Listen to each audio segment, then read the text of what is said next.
Hello. Hi. Thank you so much for joining us this evening for our NQT webinar. We have Chris Powell here. Hello. He's a Herts&Bucks TSA ITT Lead at Parameter School.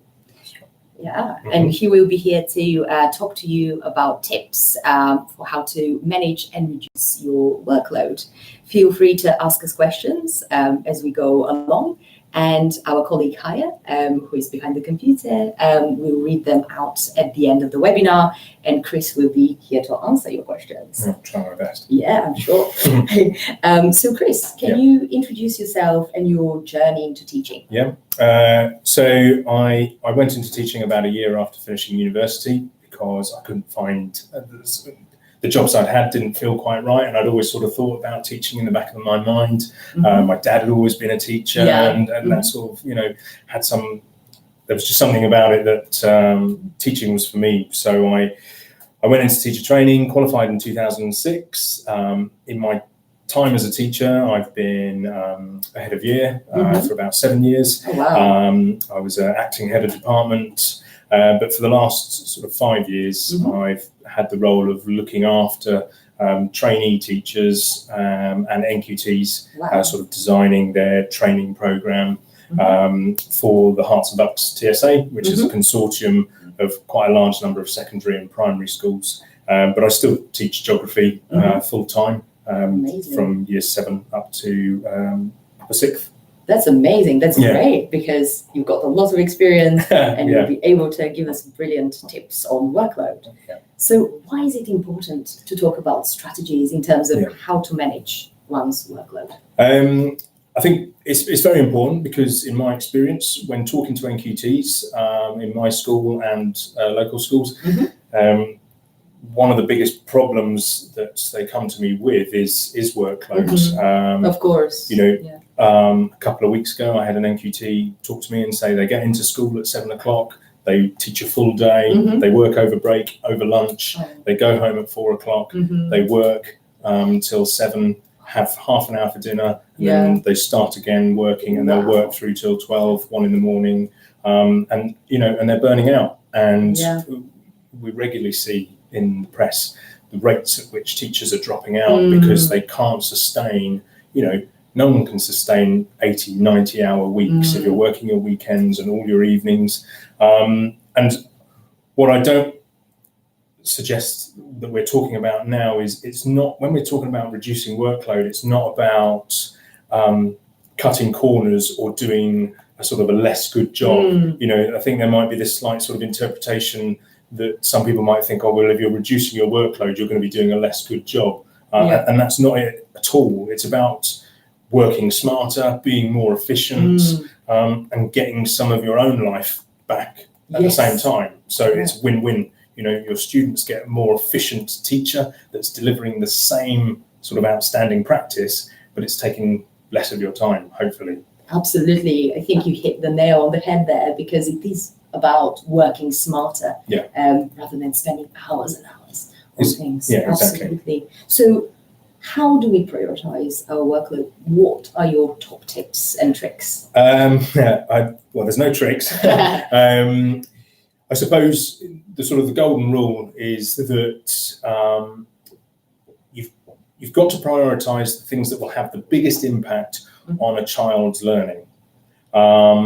So, think about when you ask your students to complete a poster or something, and there'll be one student there that's working away for however long, and at the end of the time, all they've produced is really beautiful title because they've spent all of their time on that, and the poster contains nothing of any use. And similarly, we can be guilty of the same, because we'll spend hours, maybe sort of making the transitions on our PowerPoint slides really snazzy, or laminating posters for the wall. But actually, a lot of that stuff isn't going to improve whether your Year 8 student is going to understand meanders better or not, talking from a geography point of view.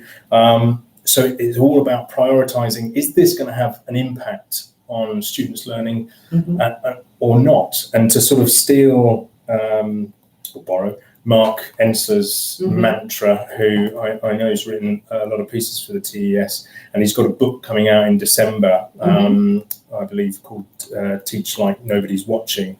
And his mantra is all about, remember, why are you doing this? Are you teaching, or are you doing something for a perceived audience? Are you doing something because you think it's going to be checked up upon, or are you doing something because it's going to benefit that child's learning? So I know it's really easy to say and harder to do, but it's all about prioritizing, spending the most time on the activities or the tasks that are going to improve a student's learning, and maybe trying to spend less time, or putting towards the bottom of your to-do list the jobs that are to please someone else. Because it's got to be the student focus, and no one can sort of have a go at you if they know that the student is at the focus of everything you do. Absolutely. So it is all about having smart objectives in order to work smarter. That makes a lot of sense. Yeah, quite. Yeah. So now we're about to tackle one of the mammoth, very important questions. Marking. Right. So how do you reduce marking time? This could definitely be a whole series of webinars, probably on its own. But marking is probably the biggest sort of consumer of teachers' time outside of the lesson, and there's lots of different things that you can try. The government recognises that marking and workload is a big issue in teaching. If you Google teacher workload, literally the first link that comes up is the .gov.uk website, and very quickly you'll find the working group committee's sort of summary on their findings on marking, and they've said that it comes down to 3 M's. Marking should be meaningful, it should be motivating, but the third M is that it should be manageable. And if your marking load isn't manageable, then something needs to change. Ofsted have said they don't expect to see a certain style of marking or a certain frequency of marking. They appreciate that marking needs to be manageable, and so there are certain ways in which we can try and do that. I mean, first of all, I'll go through a big long list of sort of quick tips.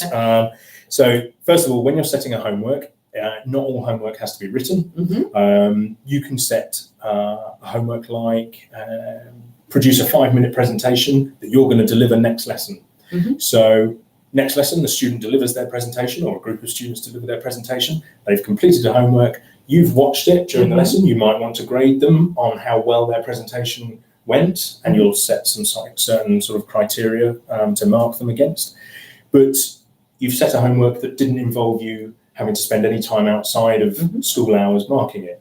You could set a homework which is simply revise for a test. I'm going to give you a 10-question test at the start of next lesson, and your homework is to revise. And then come next lesson, that's your starter sorted, because you read out your 10 questions, or you put your 10 questions on the board, they do their best. And then if you want, they can peer mark it, and then you can take marks in later if you really want. You don't have to. And that way, again, you've set a homework that doesn't require you having to spend any time outside of school marking. So just remember that not all homeworks have to involve you taking in pages and pages of written work and marking. You can set a homework like watch this documentary. You provide them with the URL, and they can watch it, and you can say, and when you come in, I want you to have written some notes, and I'll just check that you've got some notes on the documentary, or something like that. So again, it's about thinking smarter. Like, how can I set a homework that doesn't involve them writing and writing and writing? And you might also find that some students who might surprise you, because they might struggle with written tasks, but excel in giving a presentation or something. So it might give actually other students an opportunity to show you what they can do. So try not to set every homework as a piece of written work. Other tips, very simple one. If students have done their homework in their book, just ask them when they hand in their books to hand it in open on the page, because it just saves you so much time. If you're having to flick through a messy book and you're looking for where's their homework, is it at the back, they haven't written homework at the top of the page, you're trying to find it. If that shaves 20 seconds off that book, multiply that by 30 students, multiply that by, if you're marking their books every fortnight, maybe you're teaching 10 classes, all of those seconds turn into minutes, turn into hours by the end of the week. And it's about sort of, how can I reduce the time this is going to take me? You're not doing a less good job of it. You're just speeding up the sort of the mundane part of having to flick through a book.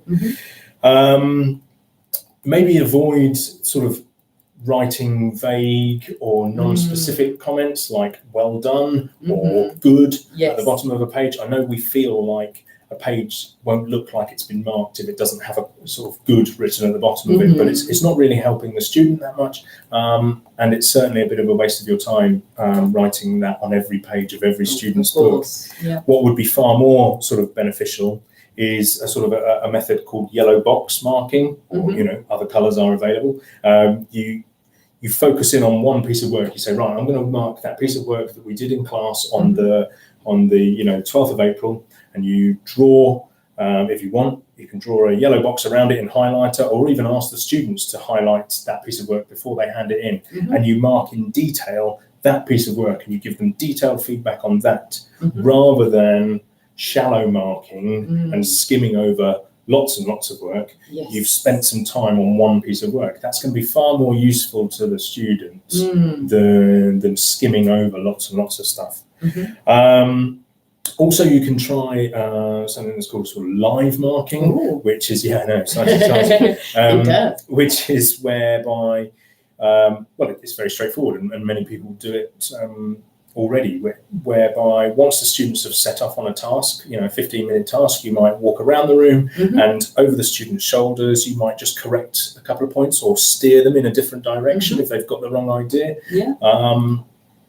That's far more beneficial than taking in students' work and giving them their book back 2 weeks later when they've forgotten what the task was all about, because they've had 100 lessons since then. So the immediacy of feedback, the sooner you can give feedback, the more impactful it's going to be. And so if you can sort of do a bit of live marking, even if you only get round 5 or 10 students, it's going to be 5 or 10 less books that you have to take into mark, because you've already popped around. You might make a little comment. Or another way that I've done it before is I've set the students off on a task, and then I've called up individuals. I've said, bring your book up. We're going to have a look through the last 3 weeks worth, and we're going to come up with some targets together on where we both think you can improve. And then I send them back and I say, you're going to write a summary of the targets that we've come up with. So I'm not writing anything in their books, but we've had verbal feedback one-to-one, which is far better than me sort of scribbling something in red pen on a page. Live marking. Right, last one. Probably the biggest thing that's reduced my marking time is something started in September of this year. So I've only come across it recently. Whole class feedback. It basically is the idea that when you take in 30 books, you're probably writing the same thing because over and over again. Underline your title, or expand on this answer. And you might find yourself that you're writing that same thing 15, 20 times, and that takes ages. So what we do instead with whole class feedback is you look through the student's book and you don't write anything in the book. And that's a big step for a teacher, not to write anything in the book. It feels weird. But you just jot down on note paper any sort of students that have sort of got consistent, misconceptions. Oh, that student got the wrong idea about such and such, or so did that one, so did that one. So you might just sort of initial, the students that all got the wrong idea about the difference between erosion and weathering, and you make a note of that. But similarly, you also make a note of the students that have done really, really well on a particular question, and be specific, not just well done to Sarah. You say, this, put the initials, and your answer to question 6 was really good because it made lots of use of case studies. And there might be 5 or 6 students that also did a really good answer to that. So you're only writing the comment once, but you're just putting the initials of the students next to it. You end up therefore with a piece of paper with your scribbled notes on it. I tend to type it up because my handwriting is not so good. And I then photocopy that 30 times. And I give that back to the students. They can stick it in their books. They can see the students that have been sort of praised for a particular work, but they also know those that have areas to work upon. Yeah. And at the bottom of the sheet, you can give some sort of extension tasks for them to work on. That's a very whistle-stop tour of whole class feedback. If you want to find templates, just type in whole class feedback in Google. You will see hundreds of different takes on the idea. But honestly, it used to take me about 2 hours to mark 30 books. Now using this, 30 minutes, easy. Wow. Really, you can just and it's still the same impact. It's still the same level of feedback.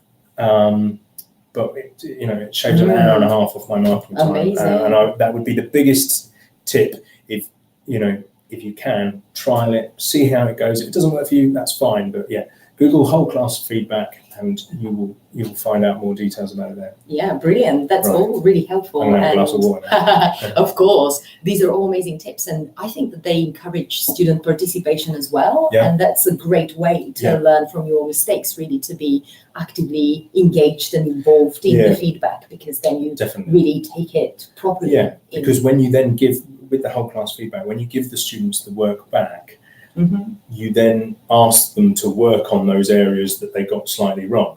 So that's the starter of your next lesson already sorted, because for the first 10, 15, 20 minutes of the next lesson, they are making corrections or trying to work out why they got that misconception in the first place. So you're giving them tasks to work on based on the feedback. So it's, as you say, it's really involving the students in casting a critical eye over their own work, rather than just going, oh, I got an A and a nice star stamp, I'll move on. It's about getting them to look over their work again and again. Absolutely. Brilliant. Thank you so much, Chris. We've covered the very important topic of marking. So we'll move on to the equally important topic of planning. Right. So can you give us your top tips and tricks? Okay, so first of all, share resources, collaborate. If you're in a department of 5 people and all of you have got a year 7 class, for example, and you're all teaching the same scheme of work, it makes no sense to me that you're all planning the same thing. If you can share resources, if one of you's made a brilliant worksheet for that lesson on volcanoes, then share it, and then halve the workload amongst yourselves as much as you can. If your department aren't into sharing resources, then you can go online. The TES has all sorts of resources on there that have been uploaded by teachers. And I'm not saying that you have to download it and use it as is, amend it to suit your class. But I can't tell you the number of times I've spent ages making a worksheet and then gone online and stumbled across someone that's already done the thing that I was making, and they've done it better, and I've wasted an hour of my time doing so. Check online, definitely, but also know when to stop looking online, because you can search and search and search, and before you know it, 2 hours have gone and you still haven't found the thing that you were looking for. After a sort of a certain period of time, you've got to say, right, it doesn't exist, I'm going to have to make this myself. But collaborate and go online. Also, when planning lessons, the big thing is that actually teaching a lesson should be relatively simple. But I think we get bogged down and we struggle to see the wood for the trees, because there's lots of sort of bits of advice and things we think we're supposed to be doing. Whereas actually a lesson really is, engage the students at the start, introduce new material, maybe model the idea, get the students to practice and apply what they've been told, and then question them and review the learning at the end, which I know sounds really easy, and it's it is much more complicated than that. But we need to remember that actually teaching should be a simple thing. And when I talk about introducing new material, I think when I did my training, we were sort of being fed the idea that teachers shouldn't, in a 1 hour lesson, teachers shouldn't talk for more than 10 minutes because children can't focus for more than 10 minutes, which isn't the case. Children can focus for more than 10 minutes if what you're saying is if what you're delivering is enthusiastic and you're answering Absolutely. questions and you're involving them. I'm not saying stand there and lecture them for 10, 15, 20 minutes, but when you're introducing new material, often I've spoken to teachers that have said, I've been taking ages to think of how I can get the students to learn about why Henry VIII did whatever. History's not my strong point. And the simplest thing to do would be for me to just tell them why I did it. And I'm saying to them, well, just tell them then. Teach them, explain to them why Henry VIII did such and such. And they say, well, but I might be talking for more than 10 minutes. That's fine. Just make sure they're engaged, ask them questions, keep them focused, use anecdotes, tell them a story. Students, we all love being told a story. Course. Yes. So as long as your explanations are engaging and involve drawing the students in, don't worry about, I must stop talking and get them onto an activity quickly. Because if the best way of communicating that particular concept or idea is by you telling them, then do it that way. Yeah. And you've got a board behind you. You might refer to the odd image or picture or diagram or concept, but don't be scared to stand and teach. Yeah.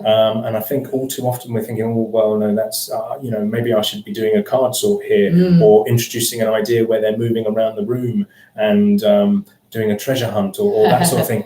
And actually, sometimes the simplest way of delivering information is to stand there and tell them that. And I'm sure if you think back to which teachers most inspired you for their subject, it wasn't because their lessons were all singing, all dancing with music playing and you having to run around the room or whatever. They enthused you because when they spoke about their subject, it really sort of lit a fire in you because they were enthusiastic about you. And that's what a great teacher in my mind looks like. They can stand there and tell me something and I'll think, wow, I'm really enthusiastic about that. And that's not because they had all sorts of games going on. So when we're planning lessons, just try and keep things sort of as simple as possible. And if you, another great website is the Teacher Toolkit website. And if you go there, there's something called the 5-minute lesson plan, which really sort of simplifies lesson planning. And I would encourage you to maybe have a look at that if lesson planning seems to be taking you a lot of time, because it really sort of just cuts out the white noise and gets you to focus in on the key things of your lesson plan. So I would suggest sort of checking that out if at all possible. Definitely brilliant. These are all brilliant. Yeah, I'm gonna have another sip of water now. Of course. Getting Of course. But yes, no, you're totally right. I think it's so important to be passionate about your subject and to really inspire your students. And you don't need to have all these props and things that take time. It's all about standing there and being passionate and engaged, and this will get them engaged and get them to. As long as you're involving the learning, because I could stand and talk passionately about sort of soil, probably being a geographer, and I'm not sort of delusional that the 30 faces in front of me are also going to be. But actually, if I can use anecdotes related to why is soil important or why is whatever it is I'm talking about, and actually engage them and pick on students and make sure that they're contributing as well, then that's that's more like it. And sharing and collaborating, as you said, the TES Resources website is brilliant for that, as you mentioned. Also, so no, brilliant tips. Thank you so much. So what if the head of department doesn't let you use a new marking system? How do you convince them? I mean, this is a hard one, because you will always, in working life as a professional, you will come up against people that disagree with you, and that's a sort of a wider discussion. But I would certainly say if you wanted to try whole class feedback, for example, as a way of marking your students' books, approach the head of department and say, look, I would really like it if we could maybe trial this with one class for a term, for a half term, and we'll see how it went, at the end of that. And no one's sort of losing out here. The students are still getting the same level of feedback. You're trialing a different method, and maybe, hopefully, if your head of department can maybe see that it's, ideally, you'd be able to convince the head of department to try it with just one of their classes.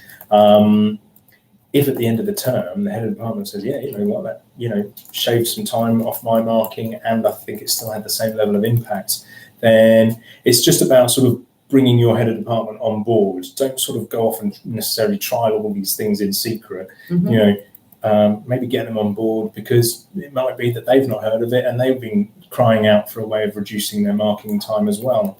So just discuss them with the head of department. But that's not going to solve everyone's problems. No. But as I say, if you can get them on board, or at least make them part of the discussion, then hopefully that will go some way to sort of getting a chance to trial something at least.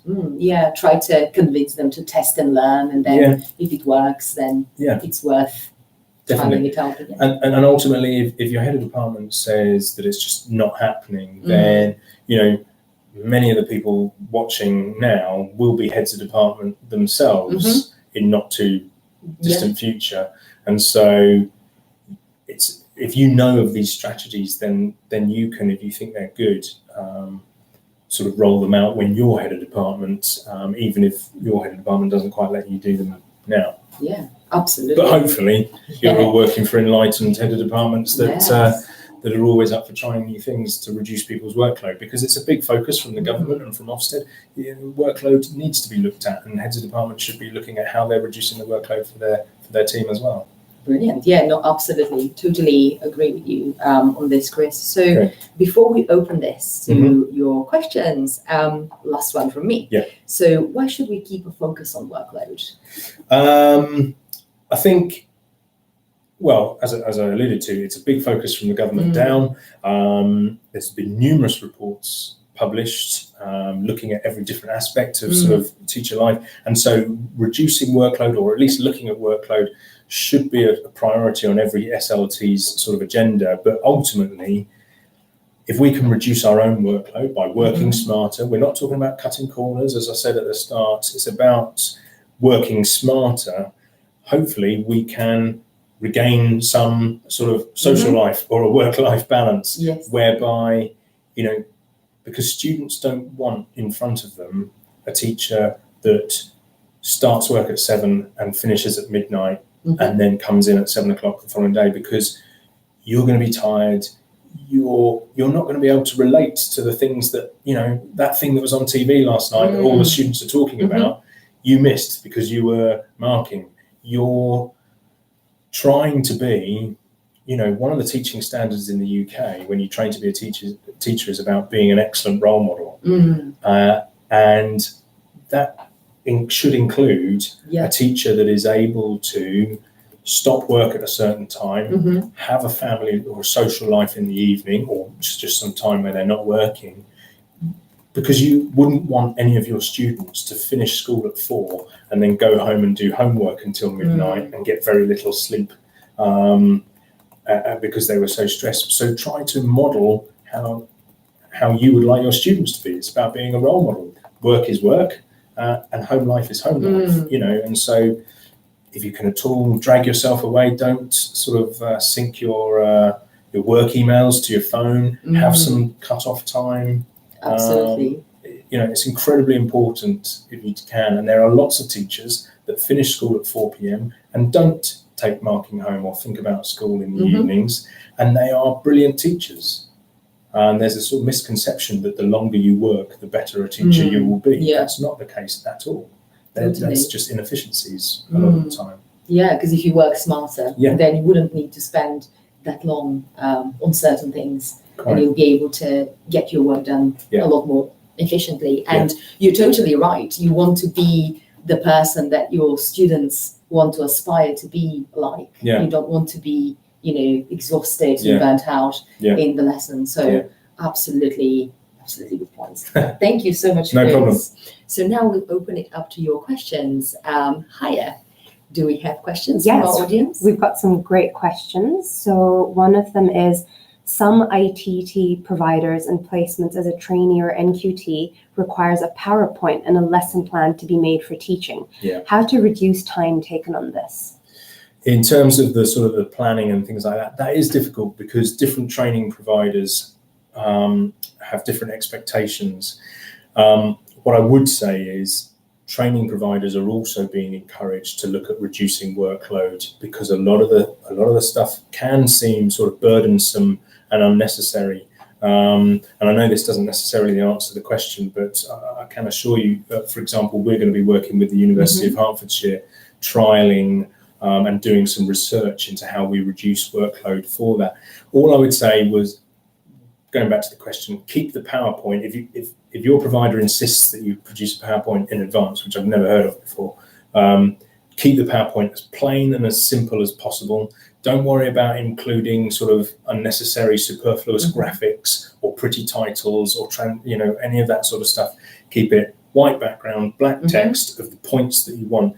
The text should be minimal on a PowerPoint slide, not reams and reams and reams of information, because the students won't be able to read it. And in terms of when you're having to write out your lesson plans, just remember that it's okay to have a period of time where you are delivering material in that lesson plan.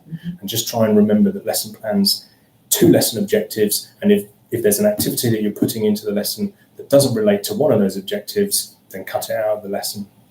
But that's a difficult question to tackle for that person, I appreciate.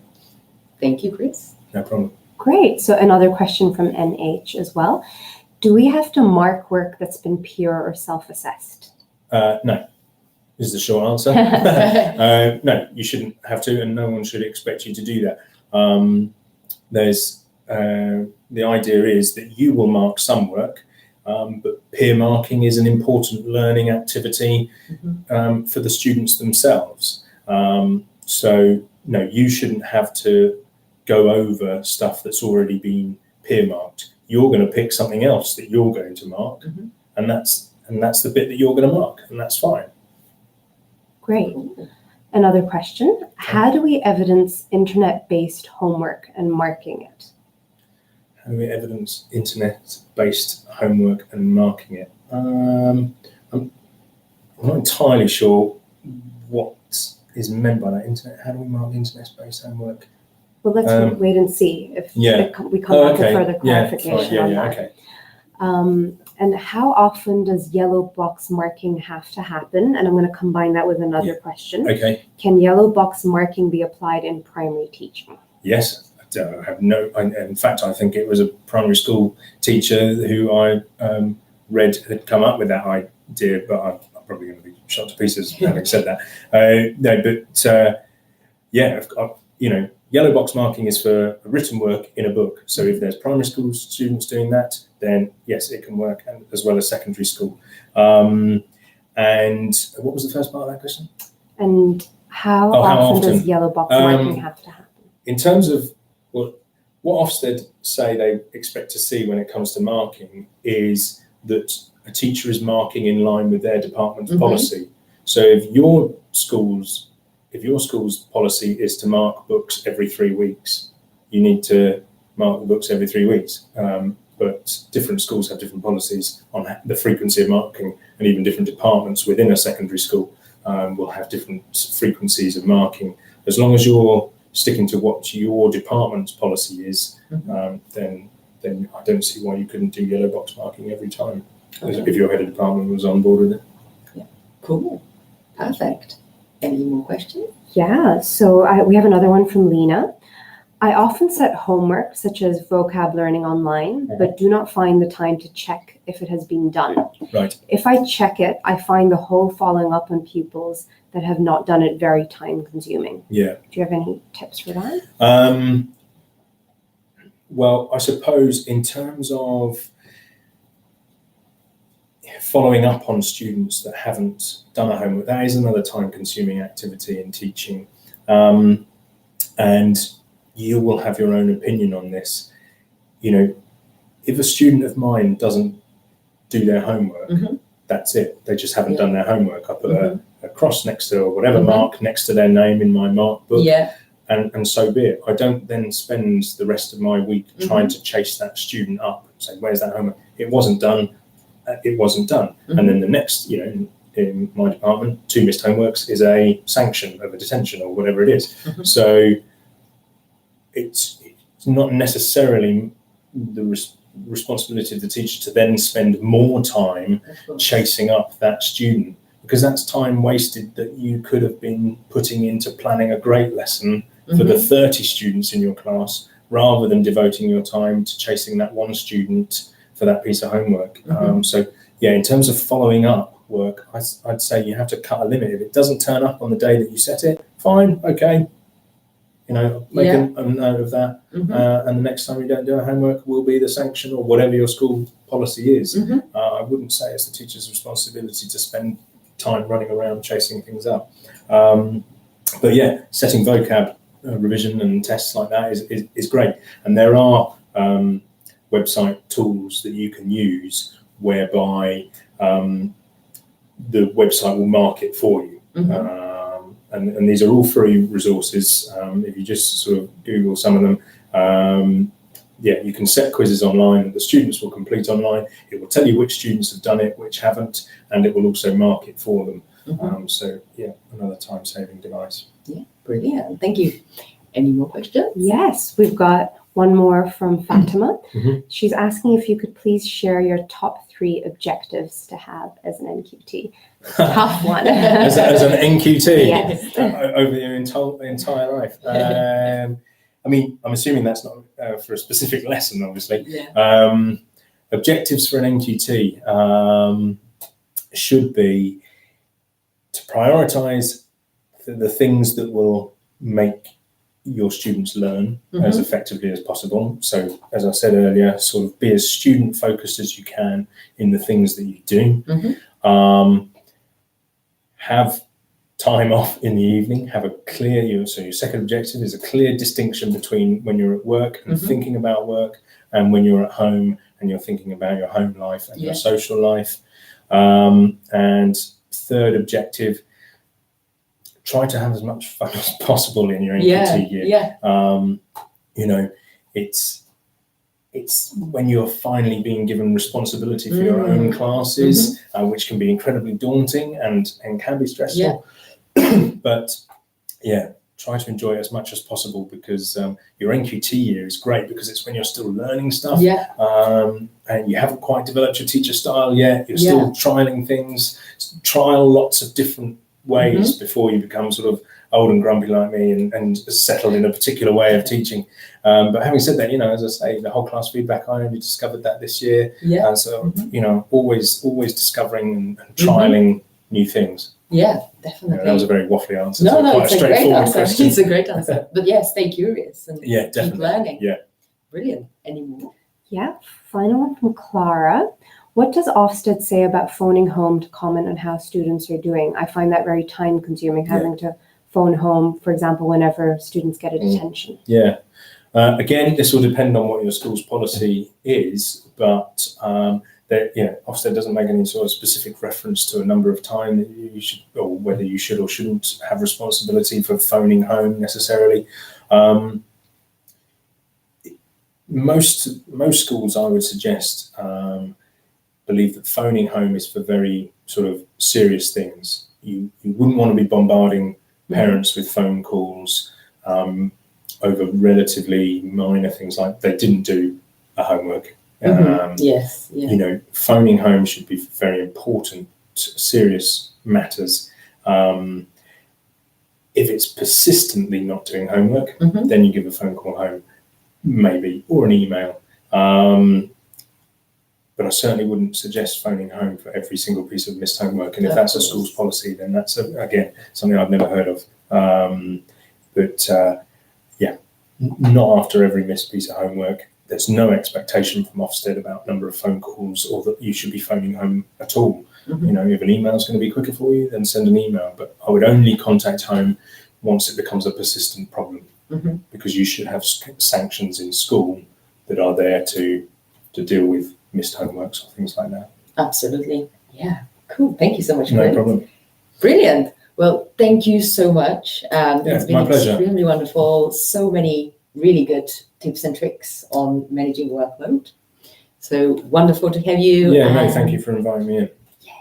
And thank you so much for joining us, and keep an eye out on our next webinars in the series. Thanks, and have a lovely evening. Bye-bye. Bye.